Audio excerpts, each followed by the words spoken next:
Okay, just before you start sewing, of course you want to gather your fabric together, and you want to take the salvaged edge. This is the salvage edge, okay?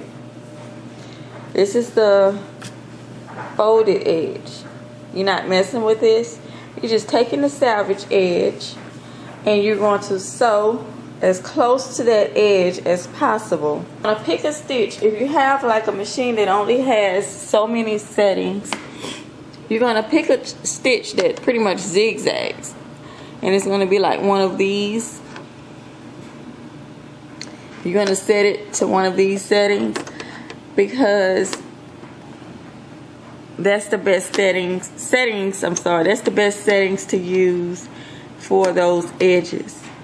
The reason why you're doing that is because you see how it's gathered on the salvage edge like that. If this gets a hold to something in the washer, if you're not washing this just separate, even if you are, sometimes this will start to come loose and it will ruin your fabric, and it will start to spread, and it could go, you know, this far. It just depends. I don't think it will, but just in case,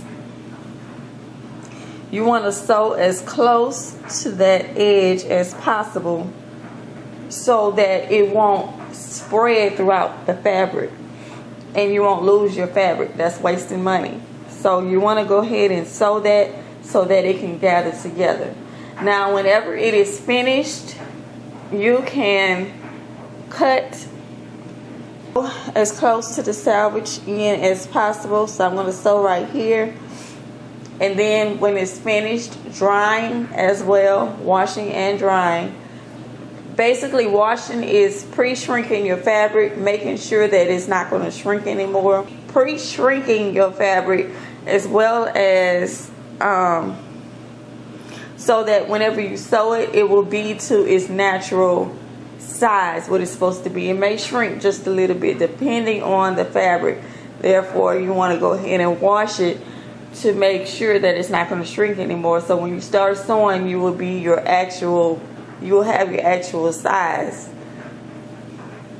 Okay, and this is like a satiny, stretchy fabric. And I got this from Hobby Lobby for like $2 something a yard. Okay, since I have this particular fabric, I'm not going to go ahead and sew. I think that this will be okay to put in the washer without the sewing. So I'm just going to put it on like a short setting, so therefore I won't mess it up too much. But if you don't trust that, you can go ahead and sew along the salvage end and then cut it off right afterward and make your own salvage end. Okay, as you can see, I just finished washing it, and I am going to take it out and let you see it. This is the way it looks still. See, it's no pulls or anything. I didn't think it was going to be, so that's the reason why I did not sew around the salvage edge. Okay, so I pulled out everything out the dryer. I mixed this in with some clothes and stuff, so never mind the clothes. But this is the end that was cut, and you can see the way that looks. It's a little stringy. I don't feel like I've lost any fabric or anything. I don't feel like it's going to spread, because when you sew it, of course, it's going to be you're going to lose that. But I am going to clip these with a pair of scissors. That's just more work.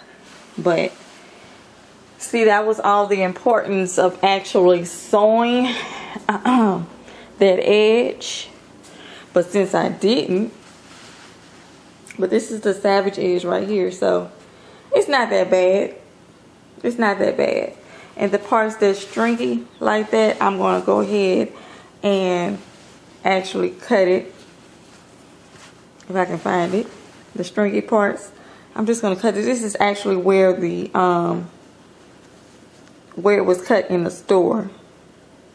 If you want your stuff to be done correctly, you want it to be done right, then go ahead and do like I said and actually sew along the Savage line so you won't have to worry about your fabric being damaged.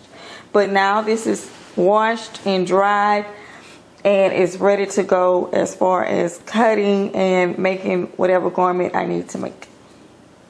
Thanks for watching. Bye bye.